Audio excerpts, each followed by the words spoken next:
right, everybody. Really excited to be here on the teacher's table. I think a lot of you know today has been a day. I'm super excited. And we actually have a special guest here tonight. I think you all know who that special guest is. So without further ado, we're going to put John Meehan up on the screen here. There he is. We couldn't be more thrilled with sort of what happened today. And if you don't know what happened today, if you're catching this video later, today is day one of John and I's new community that we started called EMC2learning.com. And many of the great people here know all about it. And let's see who we got here. If you're new, drop your name onto the side. Let's see, we got Jason. Love it. Happy launch day. It is. We are so thrilled. Elizabeth made it. Good to see you, Elizabeth. Kathy, Sue. And we have John with us. Isn't that awesome? Ryan made it. Good to see Ryan. John Meehan's in here. That's all. Like, what? Crazy. Surprise. Love it. Megan, is there a party? There is. This is sort of it, though. John and I actually have been talking a little bit about that. Maybe we want to share a little bit. I don't know. Candace is here. Good to see you, Candace. Issa, that's one of my students. Good to see you, Issa. Emma, also one of my students. Love seeing you here. Amanda Gray made it. Your tweet today, Amanda, loved it about like you guys were not prepared. Like I literally like, she's like, no, you guys did not prepare us enough for this. That's awesome. We just need to process. There's a lot there, people.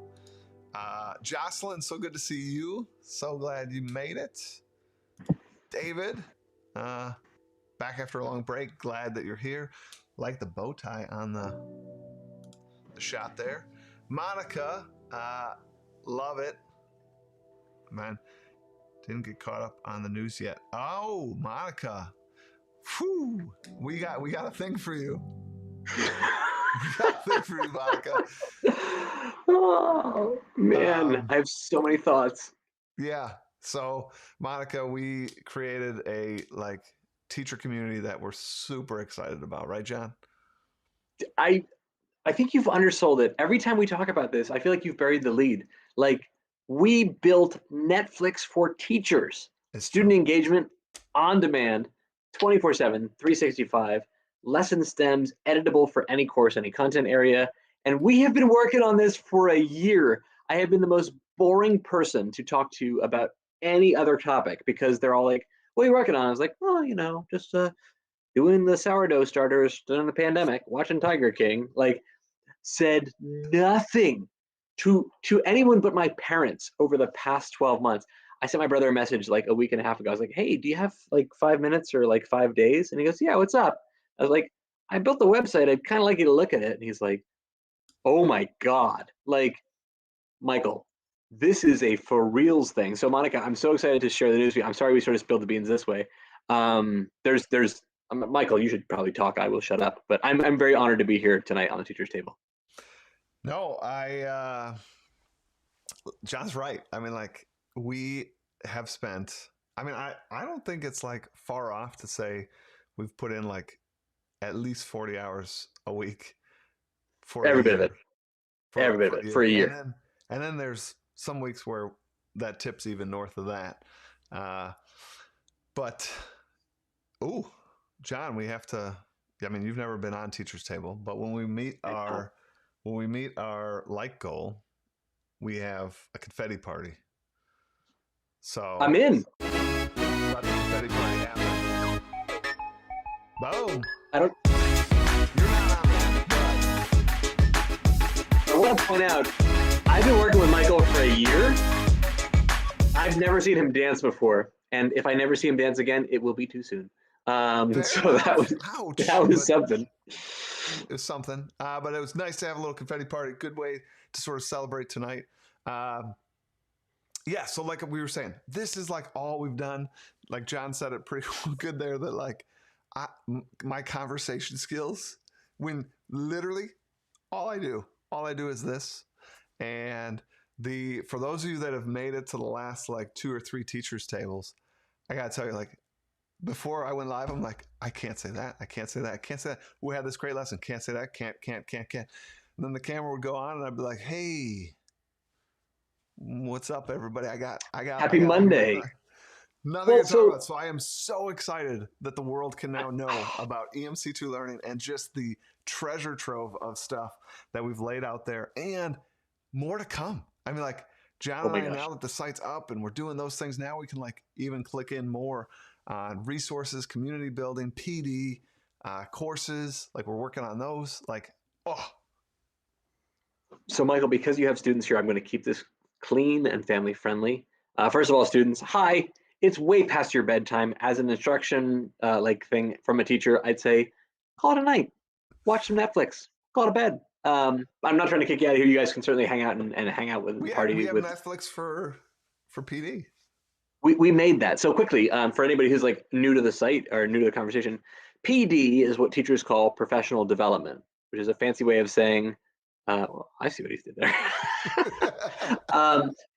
PD is professional development. It's basically how teachers learn how to get better. We try to study, and like Michael and I, we can kind of strip back the pixie dust and get into it, but we study the serious research, the serious science behind why certain things make us so darn excited to be in the classroom. There's that day, and like Michael and I, we've had this conversation a million times over the past year, because we really started working together last March, and we kept it a hush hush. We didn't talk about it, but I say that our favorite class is always the one that we love the most, but the best class is the one where you learn the most. And you probably can close your eyes and think about your favorite teacher you had when you were in middle school or high school or elementary school. Oh, I love that class. I loved it. So I just loved it the most. But then you think about your hardest class, and sometimes that hardest class is the one that pushed you to be the better version of yourself. That's the best class, right? And it's the fluff, the fun stuff isn't enough to get you through, because we're not here to be entertainers. We hope to be entertaining, but we're not entertainers. We're not edutainers, right? We're here to say something about 6th grade world history or 11th grade American literature should be captivating. And it's my job as like a salesperson in some ways to sell you on, we have to read this book, guys, because wait till you see what happens on page 2 and page 3. So the goal is to say that your favorite class is the one you like the most. Your best class is the one where you learn the most. And if we do our jobs right as teachers, then my class, Michael's class, everyone's class, can and should be both of those things. Not just one day of the year, but literally every single day, where students are just kicking down the doors to come in and say, you got to see what's happening over here. And so we took the best of what we could come up with together, and we made a thing. We made a thing. I feel like I couldn't agree more. I actually asked my students today. So we started a new unit, and I always kind of do an activity for my launch of a unit. And after we did that, we had like a little extra time, and I asked one of my classes, like, what was some of the things we did in that last unit that you'd really want me to carry forward into this? You'd want to try again. And I mean, like, to a T, John, they named like some of the resources that we've developed. They were like, can we do the resource rumble where there was the time? I was like, oh, I think we could do that again. Like, I'll do you a favor, and we can do that very demanding. Just because of you. Yeah, just because you asked, we can do that very demanding, like, activity. I mean, these kids really like poured their heart and soul into it, and that's what they're asking to do. And then another one asked about the uncharted territories, like just this idea of, they loved the story aspect, the graphic aspect, building of the map. It was so fun to hear kids basically like saying, like, we want to do these things. We want to do all these things. And to hear that this morning on launch day, knowing you guys are going to get this like bundle of activities and more activities to come, and even what's there already, like, I'm just so proud of it. And I know the impact it's had on my classroom and the students in it. So, well, I'm over the moon, Michael. And like, first and foremost, Adam just got here. He says, did we have a confetti party yet? And there was at least one or two of the people who says we should have a second confetti party. So here's my promise to you. I will gladly take part in a second confetti party if you feel comfortable, like, and I know we're both Italian, so we talk with our hands, we're very demonstrative, right? We're very like engaged. Like, just because we're in a one-dimensional screen doesn't mean we have to be one-dimensional people. Like, I'm on fire to like get you fired up for learning. And I hope you can feel that energy come through the screen. Like, I'm reaching out here and feeling it. I will do the confetti party on the condition that you take the wheel and you hop on over to the site and show some of these things we're talking about, because they say a picture tells 1,000 words. Like, we have been at work for 12 months, and any question anyone could ask me has been, yeah, that's good. I'm just working on, just making some sourdough bread, watching Tiger King. Like, what I've been doing low key is dialing up this fella from the middle of the United States, and once a week we're dialing 3, 4, 7 hour phone calls working on this site. And then I'm on a walk and he's on a walk and he say, hey, I got an hour on a Saturday. You want to talk about this? You betcha. And we're diving into what it could look like.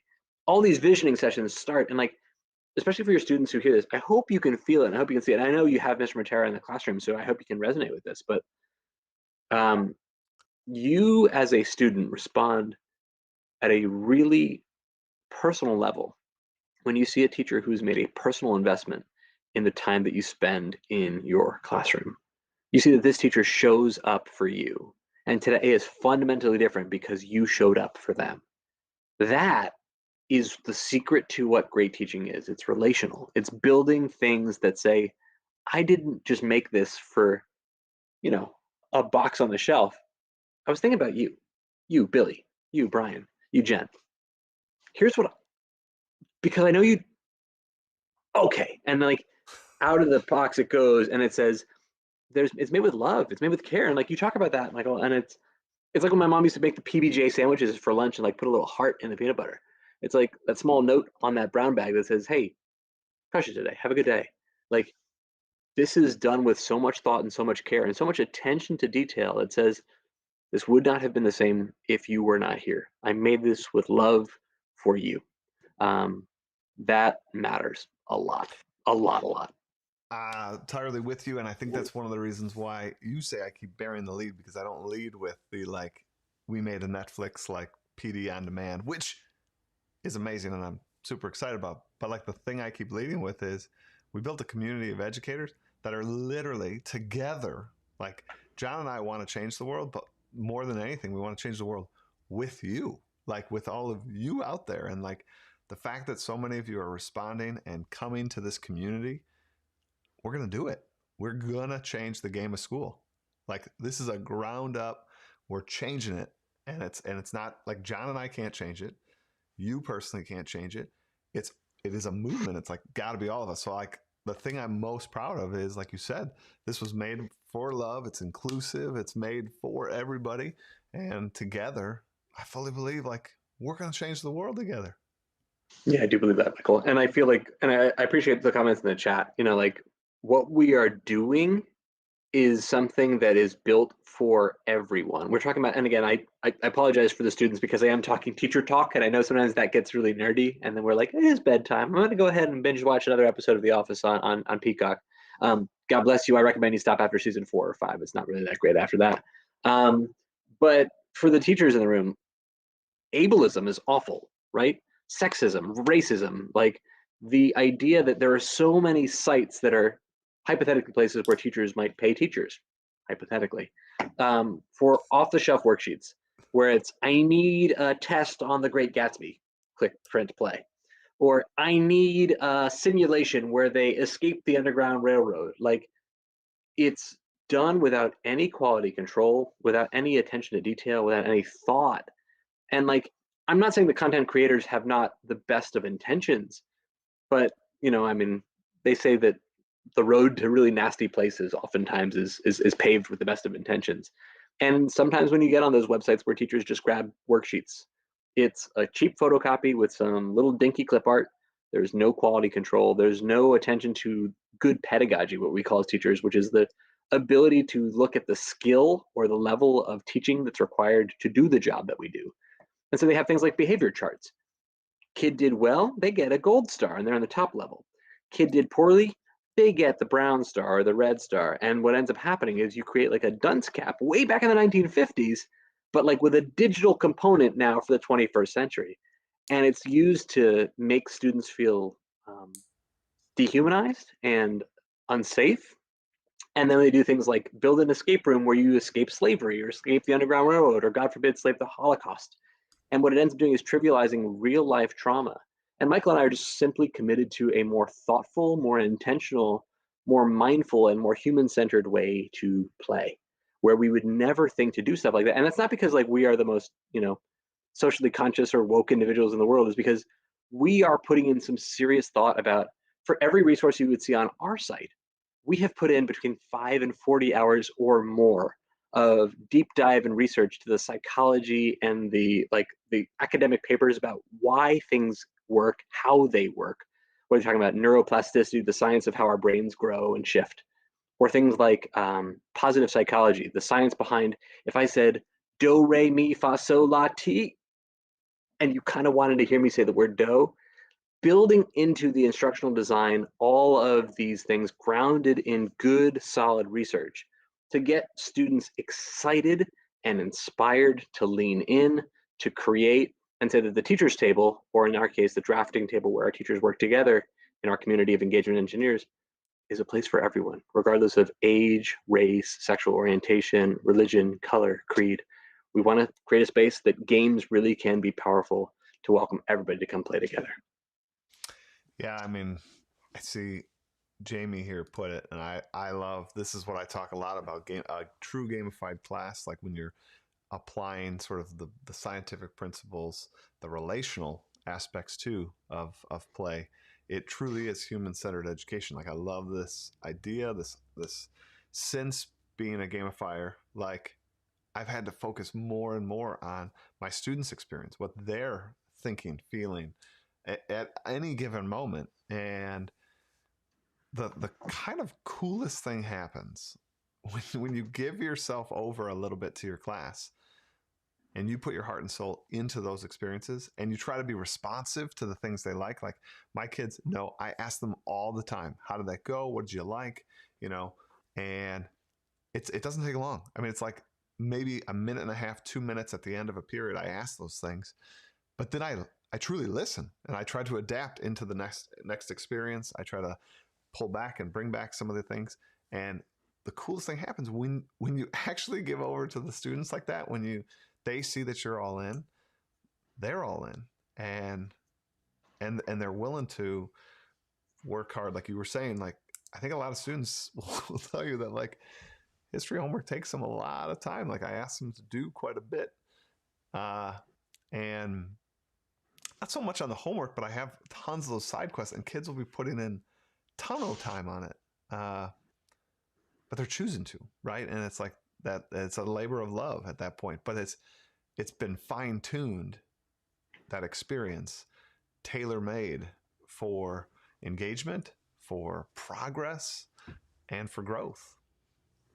And I think that you mentioned human-centered design, and it's not a thing that was designed, as you said often, like, are you designing for something or are you designing for someone?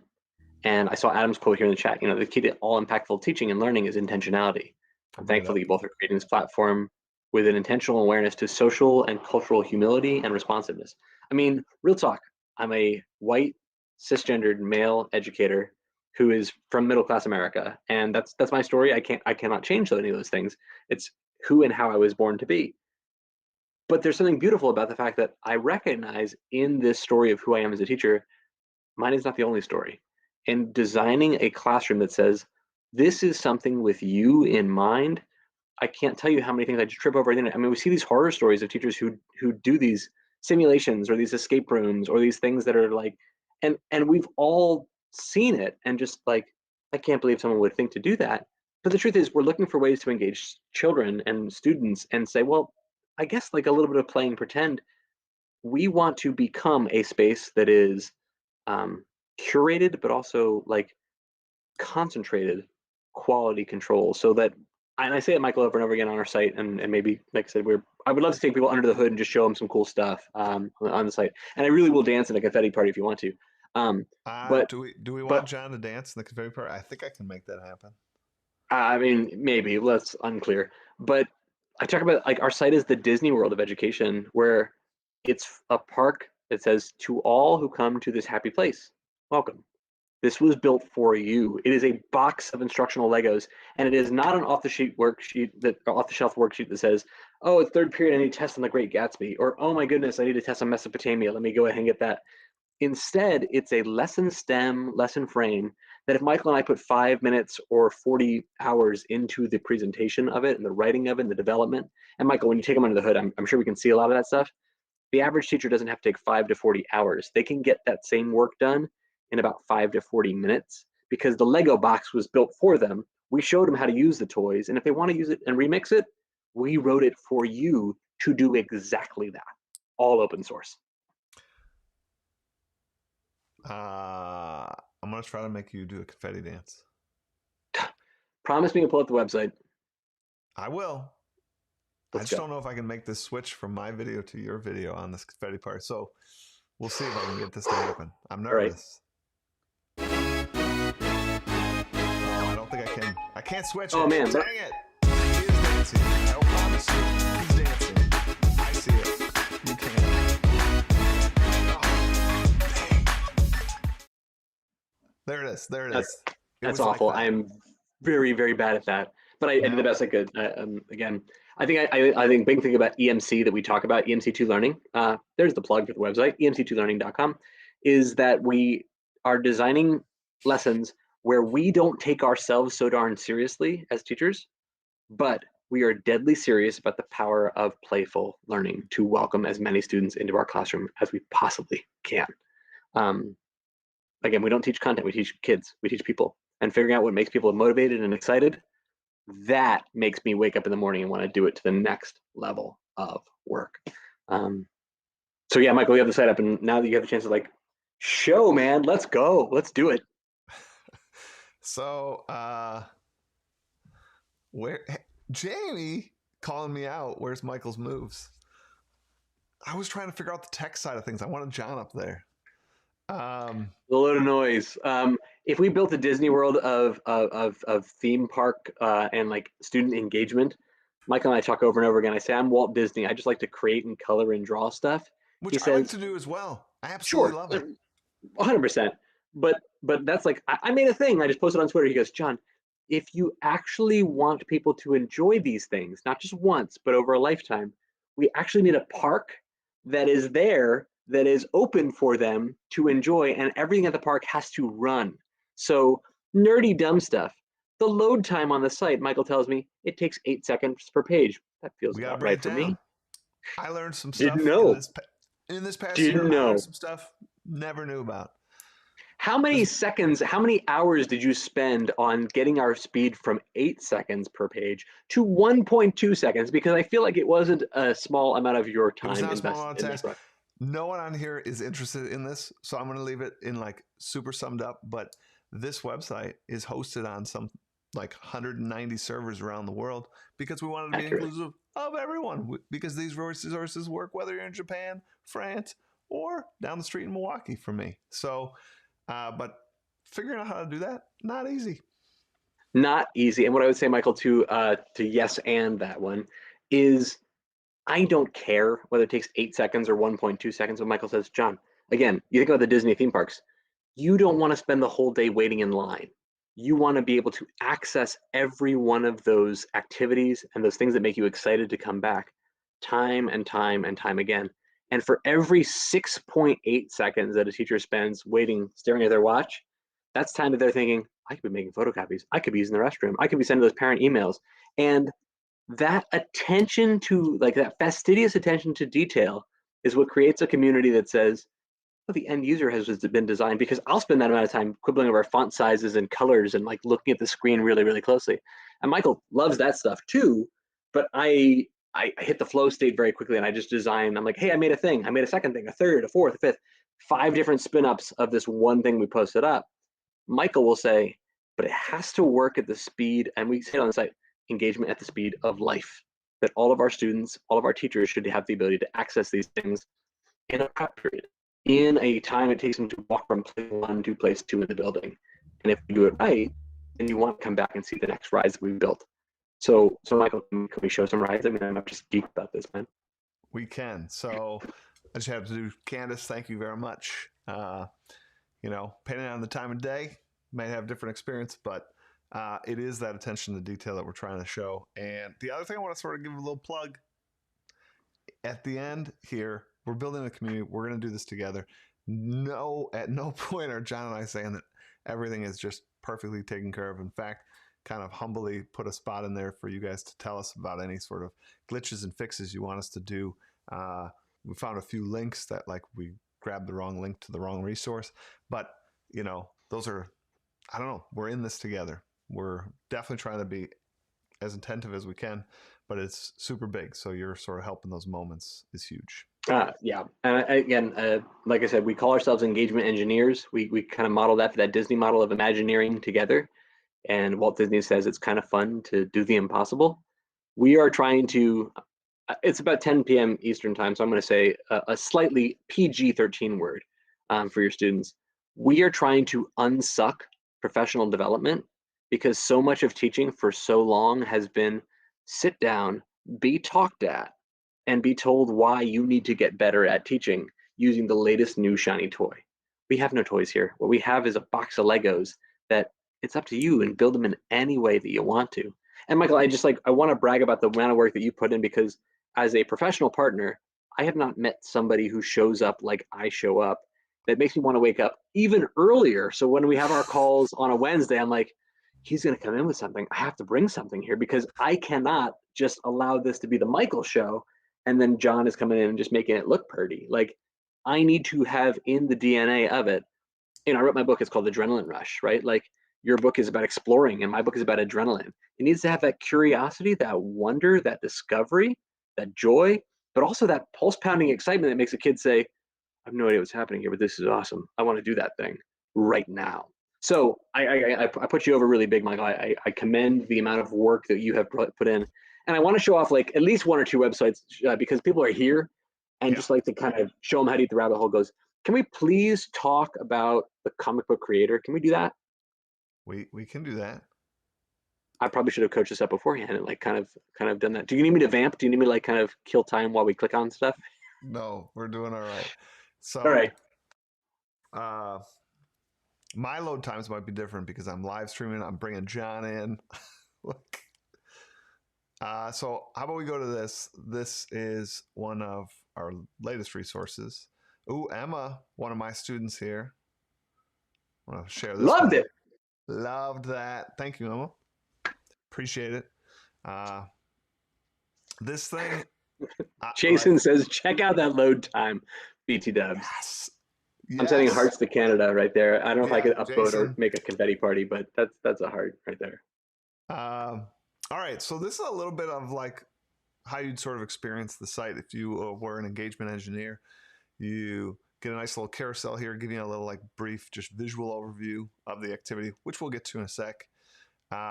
We go through a video tutorial. We're trying to do this eventually pretty much on all resources. We're not there yet. We're getting there. But we want to have that on all resources. And then we got a nice little write-up about this, some sample here. And, then again, just kind of walking you through the pedagogy, just like we had on the video, kind of all different modalities. Some people really like to read it and walk through it slowly. Some people want to hear it. Some people want to watch it. You got all those options here. And then boom, you can just click to download and it becomes yours. It's pretty awesome. But now we got to brag about this thing. I'm going to go up to here. Yeah. So while you're clicking through it, so I wanted to point out here, while Michael uses the image scroller. So this was our Valentine's Day. I tell my students I have no life and no friends, and God bless my girlfriend. She's been so supportive of hey, take the time you need for the site. I was like, that's famous last words because I'll see you in 2 weeks. But on a Friday before the Valentine's Day holiday, Michael texts me and says, hey, I have this idea for a project. We took a call about 3 hours on that Friday, and it's 3 hours of Michael time, 3 hours of John time. So collectively, we're in for 6 man hours about the idea of a germ of this thing. We envisioned the comic book creator, and again, it's just one of the resources we build. as like Legos. Teachers should be able to plug and play with it, that they don't have to learn anything other than this is a Google Slides template, no fancy software to download, no cheap worksheets to photocopy. We want your students to become creators as if they work for DC Comics or Marvel Comics and tell the story of whatever your unit is. Now, for your sixth graders, that could be one cover page and one extra page. You'd said that your students were like geeked out and they're like, can I make 2 pages? Yeah, 100%, right? My 11th grade students are doing a little bit more work because they're a little older. So I asked for one cover page and 5 separate pages. And I asked them because I'm really geeking out about the teaching side of things here at the 11th grade. Can you film a short flip grid to explain your comic? Can you post the discussion forum to talk about why and how you used the elements that you used in your comic? Can you fill out the Google forum to talk about if you did next levels of research in detail, what it would look like? I gotta interrupt because I just can't Do it. I can't like so on this story of like how we create some of these resources. We, like I said, we had the German idea. Then we kind of go our separate ways. John was working on another tool, so I started to lay out this one and I lay it out. Then we come together, show them what we're doing. Then it's like, oh, we should kind of go this direction. We kind of have another brainstorm session. Then we do like that overhaul, that wash through, and then we both are like, remember that idea in like the third iteration? I think that could work even better here with this twist. And then all of a sudden, you have what I just think. I'm pulling up my phone right now so I can use real numbers because I would never want to lie to your guests and never lie to your students ever. But the truth is, if I look at the recent phone calls and I go back, and again, this is February 14th, so it was a pretty long weekend. I have a call from Michael Matera that took, wait for it, on that. This is Valentine's Day Sunday. Like this is what I was doing instead of like making a nice romantic dinner, right? I showed up with my flowers. I'm like, I'm so sorry, but you got to see what we made. It's so freaking cool. 7 hours and 17 minutes of a phone call from Washington, D.C. to Milwaukee, Wisconsin. And in the time it took us to talk on the phone, I probably could have gotten on a plane, flown to Milwaukee, stood there giving me a high five, got back on a plane, flown back to D.C. But what ended up happening there is, so that's a 20 man-hour conversation in over the course of a weekend. And then we spent the next 40 hours in that week playing with it, iterating it, working with our students. And when they found out things that they loved, we said, oh, this is so great. Or, oh, we need to fix some stuff. I mean, Emma, you said like you love the activity, but we learned, hey, this magic slider tool. Michael, can you show the magic slider? This like, is the thing that I'm super excited about. Super geeked. Like, go. Woo. Like, so if we go, here's an example. Here's another example. These pages will have that like comic book bar. And what we did was we built this layout, this frame around here. And then off to the side, there's these little like direction stickers that tell you how to drop a picture into the background. So each of these comic books can have that nice comic book feel. Like they can have these nice little cells, right? And students can find bigger pictures than they need and just send them to the back and they'll have that nice comic book frame. But in our first iteration, I had just built a bunch of these frames and you couldn't do anything about it. Like that was the way it was. Too big, hope you like it. That's the way it's going to be. And then we thought like, well, couldn't we build it so that they could move these sliders around to build any size and shape they want? And so now you guys can like change this up. And where it says insert image, you don't have to use all those image boxes. We got to this idea of like, we'll lay text boxes over that, give them colored text boxes. So now any page can turn into, any one of those boxes could be a graphic. Any one of those boxes could be text. You can move them around, make them bigger boxes, smaller boxes. We have some like, I don't know, like I don't remember how many like page variations we gave them, but it's insane. What are there's like 6 different covers? I want to say there's like 6 different sample covers and 5 different versions of, or 50 different versions of different pages. Can you scroll down on this page? Actually, I think we have a little carousel to show you what it looks like if you scroll on down.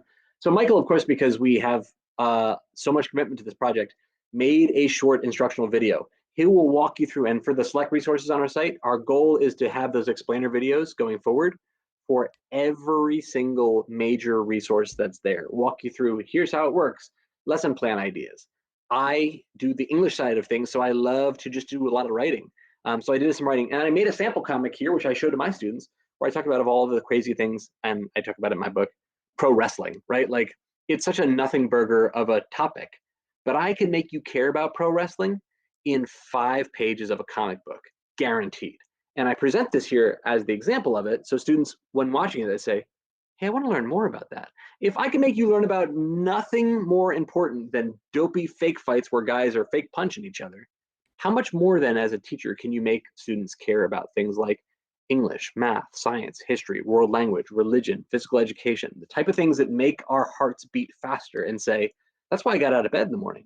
So as you go down on the page, we have some samples of some student write-ups or student covers, and you might be able to see them here on the site.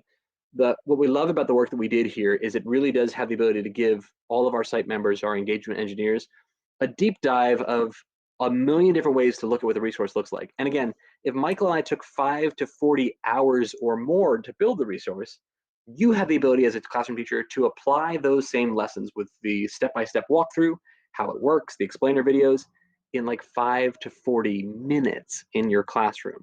Nothing here is written for any one course or content area. I'm seeing notes in here in the thing that people are saying. Adam said, as a drama teacher, my students did superhero monologues. Having them perform and create a comic book page of their superhero backstory would have been awesome. Totally agree. Like, let's talk about photosynthesis and go, or the history of ancient Greece. What do you got? It still is the lead in or the supplement to what otherwise would have been a research paper or an essay. But I'm an 11th grade high school teacher. My students here, I mean, you see an example of a student said, feeling faded, the effects of drug use in pop music culture when it comes to how it affects today's teens. She wrote that little comic, 5 pages. It looks like a dinky throwaway thing. Then we hit the library for deep dive research. And I said, what do you want to talk about? She goes, well, I learned a lot in the writing of that comic about the idea that when we talk about things in certain ways, it makes it feel like it's cool. And I don't want kids to be tricked into the wrong things. I want to talk about the opioid crisis in the United States. Do you think we can talk about that? I'm like, heck yeah. Let me show you a whole bunch of research databases. And because she's presented it in a way that was visual and it felt accessible and student friendly, how much more pumped is she to share the news? And because the template that Michael came up with the idea for, and really we worked really, really hard to make look pretty, students can't help but want to make it look really professional for their audience larger than just the class. They're like, can we print these out? Can I put them in the newsletter? Can I show this to my mom and dad? It's like 100%. That's the type of nerd detail we're bringing in to hopefully make students excited to be a part of our classes in whatever that content area is, any age. Yeah, my students absolutely loved it. Bianca is in here, and she said that she super loved this activity. This was fun. My kids, when I did it, well, one, this I think is crazy, right? We spent all this time on it, and the first time my kids did it, I was away. It was the sub had to do it, and when I came back, I was like, I don't know, do you think they were able to do it? And the resources I got from them were amazing. Like they did such a good job. Then I teach block schedule, so the next day when I was back, I got to do it with the second half of kids, and I was like, all right, I'm curious how this is going to roll out. And I roll it out. Now, John and I, a lot of these resources we built with this idea of this flexibility in terms of how you choose to use it. So John, being a high school teacher, sometimes wants to really like make kids dive in, like super dive in, make it almost project worthy. Maybe something like this is a week project for John. And sometimes I do that in sixth grade. Sometimes I draw these things out and it's got to be top notch, everything. And other times I want like some fast activities, like, yeah, build a comic book right now, And yes, it's not going to be like 18 pages long, but let's just get you in here creating, practicing. And so that's kind of what I did. Cover page, one inside page.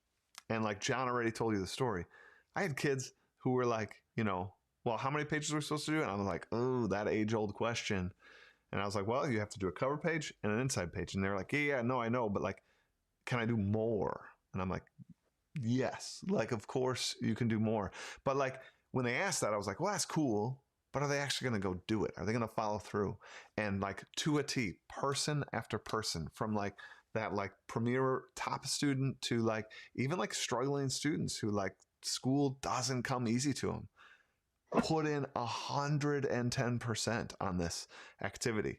Both the kids that I wasn't around for, which I think also speaks to the activity, as well as the ones I was there for. And then the other thing that blew my mind, like I run a class that typically like I allow some, talking, some back and forth, some making some noise, like whatever. I have music playing. When we did this, and I was there, you could have like heard like a pin drop. Like if you walked by, you would think he just yelled at those kids or something because they are like quiet. And it wasn't like, it was like they were so engrossed and like using the magic sliders, making the boxes they wanted, grabbing fonts. We have a page like fonts. There was a page too. I can cycle through this. This is a really big carousel. But while you're vamping, Michael, I mean, while you're looking for stuff, I want to like steer towards. Now I'm talking about scaffolding and differentiation because I, as an instructional coach, in addition to being a high school teacher, I want to make sure that the resource is of quality for students of all learning levels, and that's really important. And I don't want to ever make an assignment feel like it was leveled, where you're in like the Red Robins group or the Bluebirds group, because it does make students feel like, well, I'm held to low expectations, so I deliver low work, or I guess I'm not AP quality, so I don't do AP quality work. My students made it. Then we did a peer review of it. We did a gallery walk where they could walk through and say, I like this element, I don't like this element. They could mark up one another's, and then they had a chance to make it again and like punch up all of those visual elements, all of those stylistic pieces. It is so much more engaging than make a PowerPoint about 5 things you learned about environmental crisis. Instead, students feel like it, it looks so pretty when I got it. I owe it to this thing to make it look good, then to share it with my peers in an authentic way. And as a high school teacher, I can really, really ramp up the difficulty and say, hey guys, we're learning about things like digital responsibility. Could you go ahead and make sure that each of the photos you've included are hyperlinked or sourced at the footer of the page? So we're learning about things like how to cite our sources. So we're not just grabbing pictures randomly from the internet, but like that's that next level work. Or taking team A and team B and say, we're all learning about this concept in class.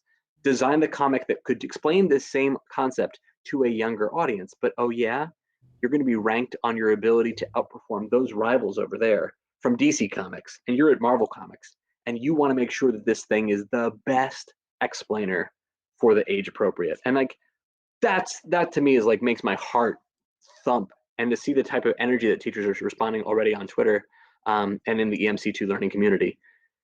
That's why we put the time in, man. That's why we did the work that we did. I interrupted you so you can get more look at it, but I wanted to give you that time to find what you needed to.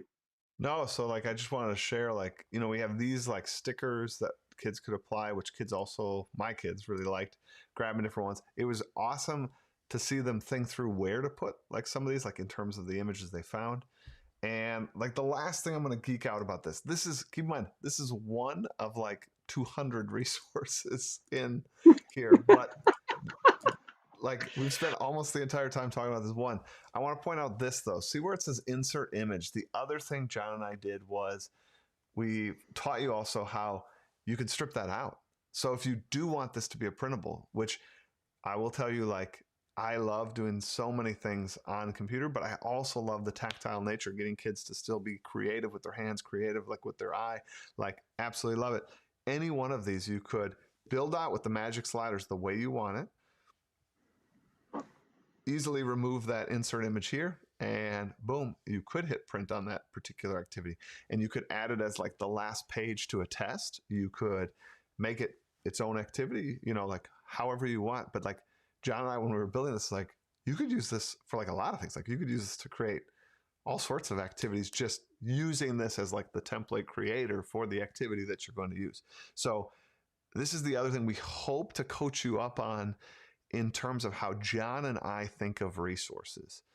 Yes, this is a comic book creator, but like just like we try to teach you to when you're using ed tech tools, just because a thing is Kahoot doesn't mean you have to only use it for Kahoot. Like we want, and I know that takes time and practice, but it's a way of thinking.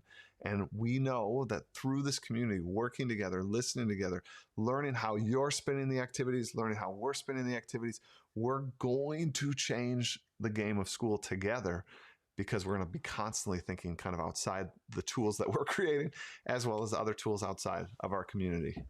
I totally agree. And I mean, Jennifer's text, and you can put that up because it just like, it speaks to my instructional coach heart. when I work as an instructional coach, teachers are always like, I'm going to be observed this week. I'm worried about the observation or my department chair or my admins coming through. And Jennifer posted, you can print them? Yup. And if you have these adorning your bulletin board or your virtual gallery walk or the door to your classroom, how much more is a student going to be like, I can't wait to study whatever that content is going forward? How much more proud is an admin to say, I know what you're doing, but it looks like your students are doing a fantastic job. And when you send that out to moms, dads, grandmas, grandpas, aunts, uncles, and say, this is what Billy, Bobby, Janie, Susie, and Jamal made, it's like, this is amazing. These kids are so creative. And to give them, like I said, that box of Legos to play with. I mean, Michael, we talked about this, and I know we're wrapping up, but like we have digital templates for edit and make your own video game or make your own action figure that follows that same spirit. We have actual plug and play activity templates where your students are playing an in-class simulation of a game like Among Us, where half of them are working for the cause and some of them are working against the cause, but they're not trying to get found out for when they're doing off-task work. So it's like an in-class game of how we as a class could beat the level before we get sussed out. Like there's so much here. And because we have the commitment to it with the community, we learn from one another, we get better from it, and we plan on adding more and more resources each and every day. We're committed to doing what makes sense for today's students and teachers as we try to engage at the speed of life. So Jason asked something that like John and I are already on is this sort of, is there a place to share up incarnations that the community dreams up on the site?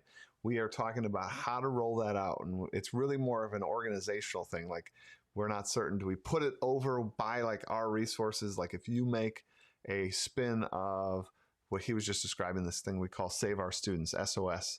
And if you make a spin on that, like, do we put it in the SOS category or do we have kind of a community created? But like, yes, the whole idea is we're in this together and we want to also celebrate some of the engagement engineers. That's what we're calling all of our members. Like, we want to celebrate the good work you're doing. And again, we're getting stronger and better together. And so, I mean, like there's right now, there's 4 ways that we're doing that. And that's a fantastic question, Jason. One is we have a space on our website, which we call the break room. And in the break room, there are discussion forums where teachers are sharing open source variants of things starting today. 2, as a member of EMC2 Learning, you'll have access to our membership database and our email list so that we will constantly be pushing out, hey, membership highlights, new news and information, upcoming events, and things like that. 3, we have the ability for anyone at any time to be invited to members-only webinars, live streams, and courses where we can walk you through adaptations, open source variants, and they're there for you to say, hey, here's a whole bunch of cool things. I made a thing.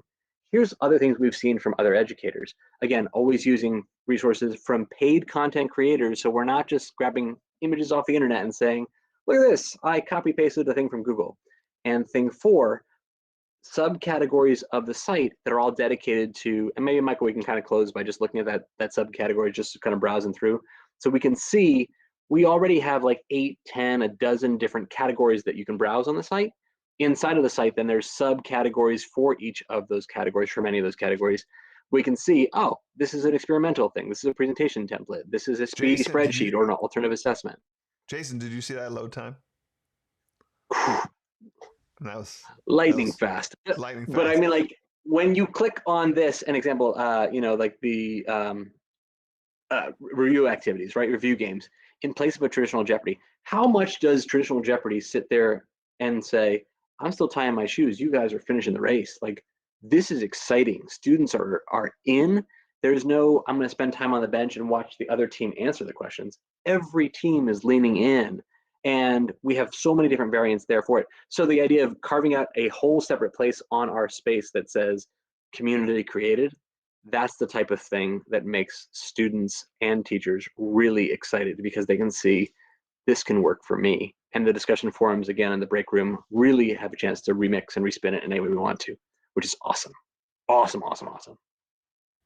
I love what Jamie said here. Love the community aspect of EMC2. I am basically a solo act at my school, so I rely on the community to amp things up.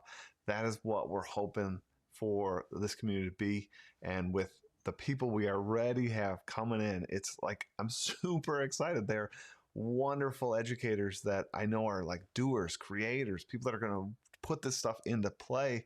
And again, when we start leaning on a community, it only gets stronger and stronger and stronger. And that change then starts to grab hold everywhere, people. Like we can do it. We don't have to wait for some admin to say this. These are things that are in the control of teachers. You have the power to change that trajectory of your class, and as such, change the trajectory of everybody that's in front of you in that class.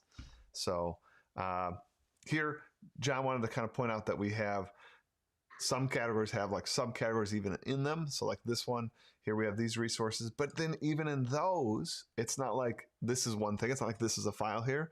If you clicked Resource Rumble, then when you click it, you're going to get, these are all like themed variants, which for my gamifiers out there, John and I know that some of you big gamifiers, like you gamify the whole year, and some of you, this is like your first step. And theme, you know that I hit theme big. Theme's important.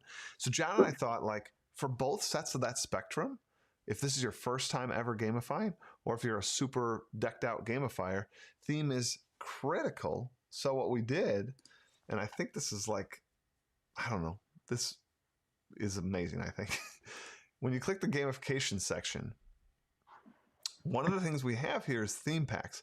This category cuts across a ton of our resources, and it's just organized lots of different activities that we've dedicated to spinning up in these categories. Now, we don't necessarily do that for every single product, mainly because there's only limited time. But when we find an activity that would make sense to theme up, like, right, comic book creator doesn't need to be themed up 9 different ways. But like some of our activities, we decide like, this is awesome. So yep, like we need to have an adventure version of that. We need to have a hacker's version of that. So when you go in any of these, right, like here, let's go to survival. It's going to cut across all these activities. So here we have an SOS. Here we have an egg death challenge. Here we have a rubric you can use that's sort of styled with that. Here you can have another rubric with that. Here you can have this resource rumble, the mystery box activity, like already themed. So if you are going with an island sort of survival theme sort of thing for your whole year, we already have 6 activities here just for that theme alone. More coming, more coming, more coming, right? And I want to say to Michael, to cut you off with excitement, hypothetically, we are always offering things that are created by us and or our assets that we've purchased and paid for, so that's where your site donation goes. It really does help us to continue to reinvest back in it. But if hypothetically I called a thing Survival Island and your entire school year was called Survivor, very quickly, because you're not trying to modify it and use it for commercial uses, swap out the word that I have that says Survival Island, and now yours says Survivor. Blue team, red team, green team. That's the type of thing that allows you to make infinite customizations. And that's the design here, is that like a Lego set, you can click in new bricks that make sense for your theme or your content. And ultimately, it's infinite respins, infinite remixes, and infinite reinterpretations that really help you customize what you see off of the rack, so to speak, to any course, any content area, and specifically to drill down. So like a monsters themed variant could very quickly be adapted to a Halloween themed game, right? Or a medieval themed thing could be very easily adapted to something that was like Game of Thrones or Harry Potter. There's a lot of different ways to kind of lean into that theme, because it is a transformative thing that makes students feel like they're a part of something much, much larger than themselves, and an off-the-shelf product where it just arbitrarily, monsters or dragons or something like that. So we do have to kind of wrap this up, but one, you're going to be seeing John and I together quite often. So we're so excited to have you, John, at the teacher's table. Few things to sort of show before we go. A couple more people sort of echoing the solo artists, super jazzed about the community. So glad. We are excited to have you in the community. Elizabeth saying a similar thing. Adam asked a really good question. To share out about all this amazing platforms and experiences, when we use these resources, are we using the hashtag EMC2Learning? And the question is, yes, we are. So when you guys do this in your classroom, we would love to see that sort of hashtag used, but also just it's a great collection point for even John and I to sort of see into the magic that's happening in your classrooms. We're going to be sharing on that hashtag as well. So we would love it if you do that. Love it. Everyone, truly, thanks so much for being here. And John and I couldn't have done this without you. I sort of said that earlier in this live stream, but it's so true. Like, we are able to be in this position because of your faith, your excitement in our earlier works, like both of our books, has gotten us to a place where we have wonderful community of educators that were like, we've all been there, right? We've all talked about, we've all gone to an ed camp and say, wouldn't it be awesome if we could all work together? Like, wouldn't this school would be awesome? And while time, space, distance, geography, whatever you want to say, is going to keep us apart, we figured out a way that it can bring us as close as we can get. And we are going to be a school around the globe. Like, we are creating a school, and it is so exciting. And so we're just thankful that you're here with us to make that school. 100%, Michael. I'm honored to be here with you and with every member of the EMC2 community, with our engagement engineers, with our XP lappers, with our adrenaline rush friends. And like, we're not just changing the game anymore. We are changing the world. Cannot wait for your feedback. Let us know how we can make it awesomer. And like, to close, because there's always the hard sell at the end, like, we even offer like an early bird launch, like pre-discount, where you can lock in the same rate you pay today, annual membership for life. So as we add more resources and the site invariably gets more robust, more valuable, you will only ever pay what you paid today. And that allows us to keep doing this great work and putting it right back into the cause. I think it's absolutely worth doing. And it inspires me to see the incredible response we've seen so far on Twitter. We have more than 100 users in on day one. We are going to do something amazing. I super agree with what you just said, Monica. I think this is a great quote to end on. Another lemonade from lemons that this pandemic has brought us to education. So, Monica and everybody else, thank you so much. We're going to sign off now, but we'll see you again. We'll see John again. We'll see all of you guys again. So many of you are already our engagement engineers. We're excited to see you on the inside. You guys, take care. God bless. Stay safe. Bye. Thanks again.